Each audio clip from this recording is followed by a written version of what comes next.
আরশেতে যায়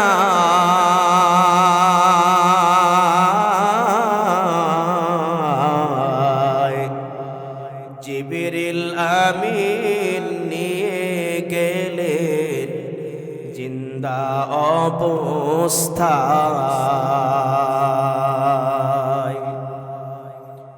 আরশের কিনারে যায়া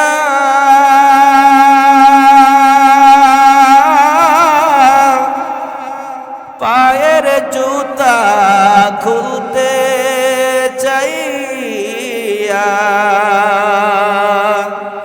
আল্লাহ বলে, বন্ধু গো আমার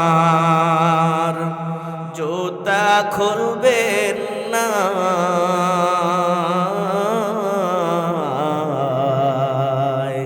সাতাইশে রজব নবীজি আমার আরশেতে যায়। আরশের উপরে যাইয়া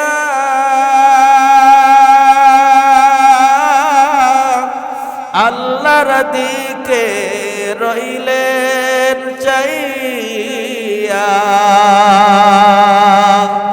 আল্লাহ বলে, বন্ধু গো আমার আয়রে বুকে আয়,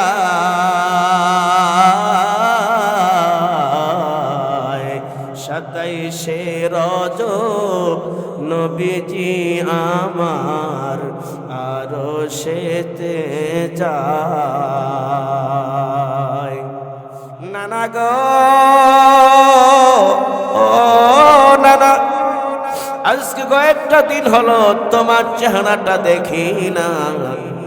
আমাদেরকে ফাঁকি দিয়া তুমি কবরে চলে গেছো গো নানা। নানা গো, এই পোশাক আমাদের ঘরে আছে, পোশাকের মধ্যে এত ঘেরান আছে, মনে হয় নানা এখনো তুমি জিন্দা আছো। হযরত আলী পোশাকটা নিয়ে আসছেন, পাত্রীর কাছে আইসা বলে, পাত্রী রে, এই তো সেই ঘেরারের বাস্তব নমুনা।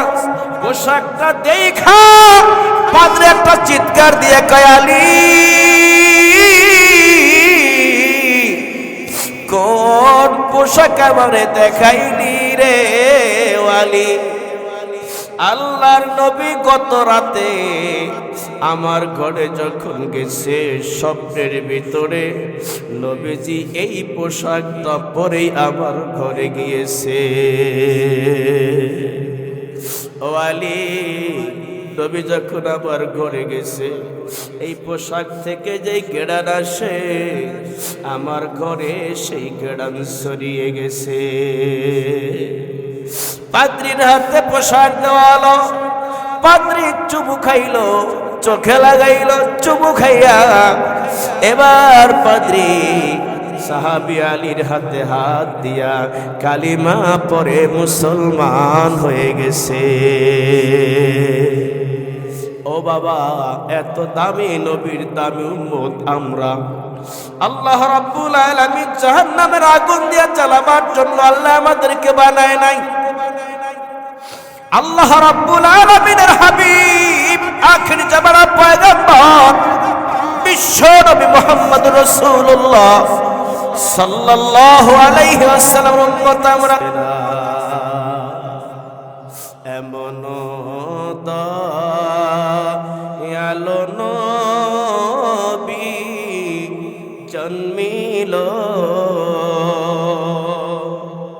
সারা জীবন উম্মতি বলে কান্দিল, সারা জীবন উম্মতি বলে কান্দিল। আমার ভাইরা বাবারা, কিয়ামতের ময়দান যেদিন কায়েম হয়ে যাবে, নবী আল্লাহর কাছে উম্মতের জন্য সুপারিশ করবেন, নবী কাঁদবেন। নবীর কান্না দেখে আমার আল্লাহ বলবেন, ও নবী আপনি কাঁদবেন না, আপনার কাঁদা আমি সহ্য করতে পারি না। ফাশফা লিমান শিতা, আপনার যাকে মন চায়, আপনার যাকে ভালো লাগে তার জন্য সুপারিশ করেন। নবী গো আপনার সুপারিশ আজকে কবুল করা হবে। আল্লাহর নবী বিশ্ব নবী সরদারে দু জাহান মুহাম্মদ আরবি সাল্লাল্লাহু আলাইহি ওয়াসাল্লাম তখন তার সুন্নত পালন করনেওয়ালা উম্মতকে সুপারিশ করে আল্লাহর জান্নাতের মেহমান বানায়া দিবে। ও বাবা, রাসূল সাল্লাল্লাহু আলাইহি ওয়াসাল্লাম বলেন, মান আহাব্বা সুন্নতি ফাকাদ আহাব্বানি ওয়া মান আহাব্বানি কানা মাই ফিল জান্নাহ। রাসূল বলেন, যে ব্যক্তি আমার সুন্নতকে মহব্বত করে সেজন্য আমাকেই মহব্বত করেন। ওয়া মান আহাব্বানি কানা মাই ফিল জান্নাহ, আর যে ব্যক্তি আমাকে মহব্বত করে মাইফিল জান্নাহ, সে কিয়ামতের দিন আমার সাথেই জান্নাতে থাকবে। আখেরি জামানার পয়গম্বর বিশ্ব নবী রাহমাতুল লিল আলামিন হাবিবুল্লাহ, যাকে আল্লাহ মেরাজ করাইছেন, এত সম্মানিত করেছেন, যেই নবী ছাড়া আর কোন নবীকে আল্লাহ দাওয়াত দিয়া আরশ আজিম ভ্রমণ করার নাই। এত দামি নবীর দামি উম্মত হয়েছে, এই পৃথিবীতে আসছি সকল নবীর উম্মতের পরে, আর কিয়ামতের ময়দানে জান্নাতে যাব সকল নবীর উম্মতের আগে। আরো জোরে বলে আমার ভাইয়েরা বাবারা, সুন্নতের আমল যার যত বেশি মজবুত, সুন্নতের আমল যার যত বেশি, কিয়ামতের ময়দানে সেই ব্যক্তি আল্লাহ রাসূলের কাছেও থাকবে তত বেশি। সুবহানাল্লাহ বলেন। নবীর যত কাছে থাকবে, নবীর সুপারিশ তত আগে আগে পাবে। নবীর সুপারিশ যত আগে পাবে, আল্লাহ জান্নাতে তত আগে ঢুকতে পারবে। নবীর সুন্নতের দাম আমাদের কাছে নাই, যদি থাকতো জীবনের বিনিময়ে হলো নবীর সুন্নত চিন্তা রাখতাম। কথা বলেন ঠিক কিনা? এ বাবা, সুন্নতের আমল তো আমরা বুঝি না, নবীরও তো চিনলাম না। দয়ার নবী, মায়ার নবী, প্রেম ভালোবাসার নবী, এত ভালোবাসে যেই নবীকে আল্লাহর সাজিবে দাওয়াত দিয়ে নিলেন, নবী সেইখানে গিয়ে ভুললেন না। আমার আল্লাহ যখন নবীকে সালাম দিলেন, নবী কয় না আমি একা সালাম নিব না, আমার উম্মতের জন্য এই সালাম আমি মদিনায় নিয়ে যাব। 27 রজব নবীজি আমার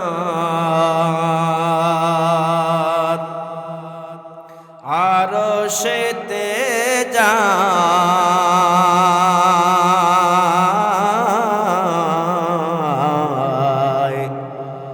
জিবরিল আমিন নিয়ে গেলেন জিন্দা অবস্থায়।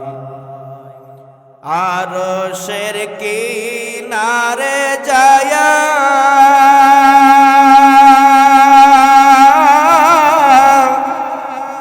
পায়ের জুতা খুলতে চাইয়া আল্লাহ বলে, বন্ধু গো আমার জুতা খুলবেন না।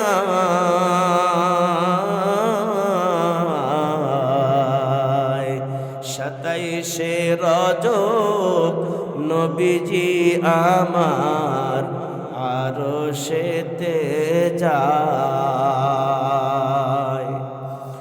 আরশের উপরে যাইয়া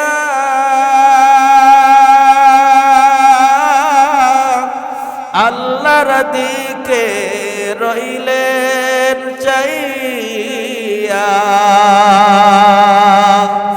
আল্লাহ বলে, বন্ধু গো আমার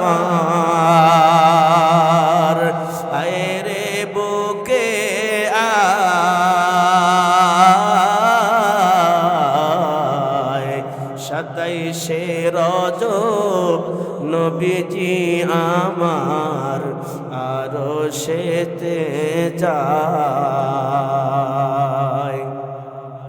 কুদরতি কণ্ঠ দিয়া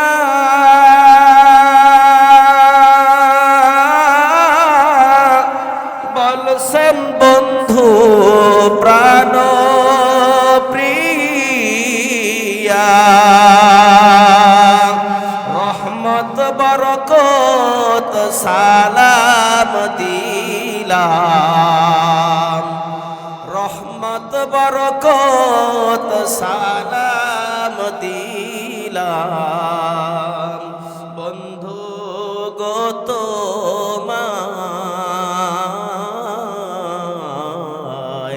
27শে রজব নবীজি আমার আরশেতে যায়। নবীজি বলেন ওহে পাক রব্বানা আমি সালাম একা নিব না, উম্মতের জন্য রহমত বরকত, উম্মতের জন্য রহমত বরকত আমি নিব মদিনায়।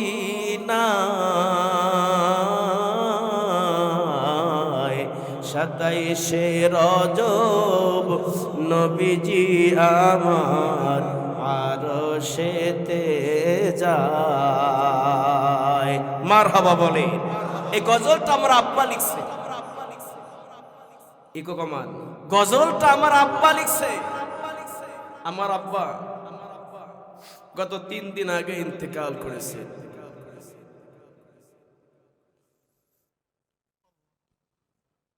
আমার আব্বার জীবনের স্বপ্ন যা ছিল আমাদের দৃষ্টিতে দেখতেছে সবই পূরণ হয়েছে।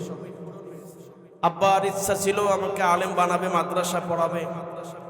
সেই ইচ্ছা পূরণের জন্য আব্বা মাদ্রাসায় ভর্তি করেছে, আলেম হয়েছি।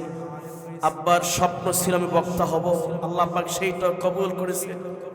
আমার আব্বা মোনাজাতে বলতেন আল্লাহ আমার মরণের সময় যেন আমার সন্তান আমার কাছে থাকে, সন্তান যেন আমার মরণের সময় আমার মাথার কাছে বসে মৃত্যুর সময় সূরা ইয়াসিন শোনাইতে পারে। আল্লাহ পাক সেই সুযোগটা আমাকে করে দিয়েছে। আব্বা মরণের 3 দিন পর্যন্ত খুব বেশি অসুস্থ ছিলেন, একদম তিনি বেহুশ হয়ে পড়েছিলেন। এই 3 দিন পর্যন্ত মাথার কাছে বসে বসে মন ভরে আমার আব্বাকে আমি সূরা ইয়াসিন তেলাওয়াত শুনেছি। আব্বার সব স্বপ্নই পূরণ হয়েছে, আল্লাহ যে সুযোগ আমাকে করে দিয়েছে। আপনাদের কাছে দোয়া চাই আল্লাহ যেন আমার আব্বার কবরটা জান্নাতের বাগান বানায়। শারীরিক অবস্থা আমার খুব দুর্বল হয়ে গেছি, কারণ আব্বার কথা মনে পড়লেই আমি আর কোনো কথাই বলতে পারি না। আব্বার জানাজা আমি নিজে পড়াইছি, আর আব্বার স্বপ্নই ছিল জানাজা আমি পড়াবো। কারণ সন্তান যদি বাবার জানাজা পড়ায়, রাসূলুল্লাহর হাদিস অনুযায়ী সেই মা বাবার কবরে আল্লাহ আযাব দিবে না। সুবহানাল্লাহ। সন্তান যদি আলেম হয়, কিয়ামতের ময়দানে আল্লাহ রাব্বুল আলামিন সেই মা বাবার মাথায় নূরের তাজ পরিয়ে দেবেন, যেই নূরের তাজের টুপির আলো দুনিয়ার চন্দ্র সূর্যের চাইতে বেশি ঝকঝকে হবে। আমার আব্বার দুনিয়াবি যেই স্বপ্ন ছিল আল্লাহ পাক সবগুলাই পূরণ করেছে। এখন আল্লাহকে দোয়া করতেছে, আল্লাহ যে আশা নিয়ে আব্বা আমাকে আলেম বানিয়েছেন তার কবরে আযাব তুমি মাফ করে দাও। জোরে বলেন আমিন। আর সেই দৃশ্য দেখার অপেক্ষায় আছি। কিয়ামতের ময়দানে আল্লাহ তুমি আমার মা বাবার মাথায় নূরের টুপি পরিয়ে দিও। জোরে বলেন আমিন। ও বাবা, আল্লাহ রাব্বুল আলামিনের হাবিবুল্লাহ মুহাম্মদ রাসূলুল্লাহ সাল্লাল্লাহু আলাইহি ওয়াসাল্লামকে আল্লাহ পাক মেরাজে দাওয়াত দিয়ে নিলেন, ভালোবাসলেন। রাসূল মেরাজে গেলেন, সেইখানে গিয়ে তিনি আমাদেরকে ভুললেন না। নবী মদিনায় শুয়ে আছেন, নবীর সুন্নাত আমরা এখনো তারপরও পালন করি না। সুন্নতের কোনো দাম আমাদের নাই, কোনো গরজ নাই, আকর্ষণ নাই, কিন্তু যারা নবীরে চিনছে তারা মানছে, জীবন দিতে প্রস্তুত হয়েছে, সুন্নত তরক করতে রাজি হয় না। বাস্তব উদাহরণ ইতিহাসের পাতায় স্বর্ণ অক্ষরে লেখা আছে। ইমাম আহমদ ইবনে হাম্বল রাহমাতুল্লাহ আলাইহি জালিম সরকার গ্রেফতার করে জেলখানায় বন্দী করে রাখলো, গ্রেফতার করে বন্দী করে রাখলো। এবার তাকে নির্যাতন করলো, রিমান্ডে নিল, নির্যাতন করলো, নির্যাতন চলতেছে, স্টিম রোলার চলতেছে। এমনি অবস্থায় ইমাম শাফি রাহমাতুল্লাহ আলাইহি স্বপ্ন দেখলেন, ভালো স্বপ্ন। এবার ভালো স্বপ্নের খবর খাদেমকে দিয়া জেলখানায় আহমদ ইবনে হাম্বলের কাছে পৌঁছায়া দিলেন। আহমদ ইবনে হাম্বল স্বপ্ন শুনে খুশি হয়ে গেলেন। রাসূলুল্লাহর সুন্নাত হলো কেউ যদি কোনো ভালো খোঁজ খবর দেয়, সুসংবাদ দেয়, তাকে কিছু হাদিয়া দেয়া, এটা নবীজির সুন্নত। আহমদ ইবনে হাম্বল বলেন, আমি জালিমের কারাগারে বন্দী, এখানে আমাকে খাবার যা দেয় নিজেরই লাগে, টাকা পয়সাও নাই, অর্থ করি নাই, কিছুই নাই। ও খাদেম রে, তোমাকে হাদিয়া দেওয়ার মতো আমার কাছে এই মুহূর্তে কিছুই নাই। তাই বলে কি আমার থেকে রাসূলুল্লাহর সুন্নাত তরক হবে না? না না, তরক হবে না। আমার গায়ের একমাত্র জামাটা তোমাকে হাদিয়া দিয়ে দিলাম। প্রত্যেকদিন আমার গায়ে চাবুকের বাড়ি দেওয়া হয়, আমার চামড়া ভেদ করে চামড়া উঠে যায়, জামার উপরে বাড়িটা লাগে, এরপরে চামড়ায় গিয়ে লাগে। আমার একটি মাত্র জামা, সেইটা তোমাকে আমি হাদিয়া দিয়ে দিলাম। এরপরে যখন আমার গায়ে চাবুকের বাড়ি দেওয়া হবে, আমার গায়ে জামা না থাকার কারণে ব্যথা একটু বেশি লাগবে, ডাইরেক্ট চামড়ায় গিয়ে আঘাত হবে, চাবুকের সাথে আমার চামড়া খসে যাবে, চামড়া ছিঁড়ে যাবে। যা আমার মরণ যদি হয় তবে রাসূলুল্লাহর সুন্নাত আমি ছাড়ব না। জোরে বলেন সুবহানাল্লাহ। ও বাবা, আহমদ ইবনে হাম্বল জামা হাদিয়া দিয়ে দিলেন। এবার খাদেম চলে গেছে ইমাম শাফি রাহমাতুল্লাহ আলাইহির কাছে। ইমাম শাফি ডেকে বলে, খাদেম রে, দেখাও, বলো কি হাদিয়া পাইছো? শাফির খাদেম বলে, হুজুর আপনি তো জানেন আহমদ ইবনে হাম্বল জালিমের জেলখানায় বন্দী, নির্যাতন চালানো হয়, গ্রেফতার করা হয়েছে, রিমান্ডে নিয়ে পিটানো হয়, হাদিয়া কেমনে দিবে? ইমাম শাফি বলেন, না না, আমি আহমদ ইবনে হাম্বলকে ভালো করে চিনি, যতদিন জিন্দা আছে নবীজির সুন্নাত তরক হবে না। দাও, কি হাদিয়া দিছে? এবার খাদিম বলে, হুজুর এই নেন, এই জামাটা আমারে হাদিয়া দিয়া দিছে। সুবহানাল্লাহ। এবার খাদেমের হাত থেকে ইমাম শাফি রাহমাতুল্লাহ আলাইহি জামাটা নিলেন, জামাটা নিয়ে ঘরের মধ্যে ঢুকে গেলেন, জামাটা ভিজাইলেন, পানি রাখলেন। এবার ভিজা জামাটা এনে খাদেমকে দিয়ে বলে, নাও তোমার জামা ফেরত নিয়ে নাও। খাদেম বলে, হুজুর জামা ভিজায় পানি কেন রাখলেন? এই পানি দিয়ে আপনি কি করবেন? ইমাম শাফি রাহমাতুল্লাহ আলাইহি বলেন, খাদেম রে, আমার বিশ্বাস জীবনের শেষ গোসলটা যেই দিন হবে, ওই গোসলের পানির সাথে যদি আহমদ ইবনে হাম্বলের জামা ভিজানো পানি মিশিয়ে দেওয়া হয়, আমার মন সাক্ষী দেয় আমার কবরে আযাব হবে না। ও বাবা, যারা নবীকে চিনছে তারাই তো মানছে, যারা চিনে নাই তারা মানতেও পারে নাই, যারাই মানছে তারাই জিতে গেছে, তাদের কপাল ভালো ভালো। কিয়ামতের ময়দানে আল্লাহ রাসূল তাদের জন্য সুপারিশ করবেন। নবী মদিনায় শুয়ে শুয়ে কান্দে, নবী যদি চাইতো নবীর কবর মদিনায় হতো না, নবীর কবর আর সাজিব হইতো। সুবহানাল্লাহ বলেন। ইন্তেকালের আগে আল্লাহ রাব্বুল আলামিন জিবরাইলকে পাঠিয়ে দিয়েছেন, জিবরাইল রে যাও আমার বন্ধুর কাছে গিয়ে এই প্রস্তাব দাও, বন্ধু যদি রাজি হয় বন্ধুর কবর আর সাজিমে হবে। রাসূল কয় না ভাই জিবরাইল, না না, উম্মতের দুনিয়া রেখে আমি একা আর সাজিমে যাব না। সুবহানাল্লাহ বলে।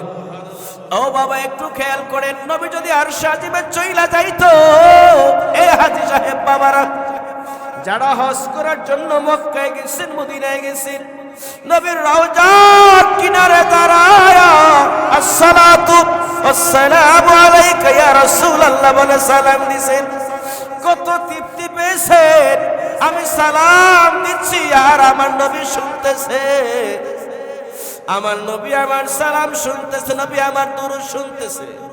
এই খেয়াল করে সালাম দিয়েছেন, এই খেয়াল করে সালাম দিয়েছেন। ও বাবা, নবী যদি আর সাজেবে চলে যাইতো, মদিনায় নবীর রওজার হতো না, সালাম দিতে পারতেন না, দেখতেও পারতেন না। ওয়ালাউ আন্নাহুম ইদ যালামু আনফুসাহুম জাউকা ফাস্তাগফিরুল্লাহ ওয়াস্তাগফার লাহুমুর রাসূল লাওয়াজাদুল্লাহা তাওয়াবার রহিমা। আমার আল্লাহ তাআলা বলেন, রাসূল আমার বান্দারা আপনার উম্মত যদি গুনাহ করে, গুনাহ করার পরে যদি আপনার রওজার কিনারে আইসা দাঁড়ায়া আমার কাছে তওবা করে ক্ষমা চায়, আপনি যদি উম্মতের পক্ষ হইয়া আমার কাছে সুপারিশ করেন, লাওয়াজাদুল্লাহ তাওয়াবার রহিমা, আমি আল্লাহ তাকে ক্ষমা করে দিব।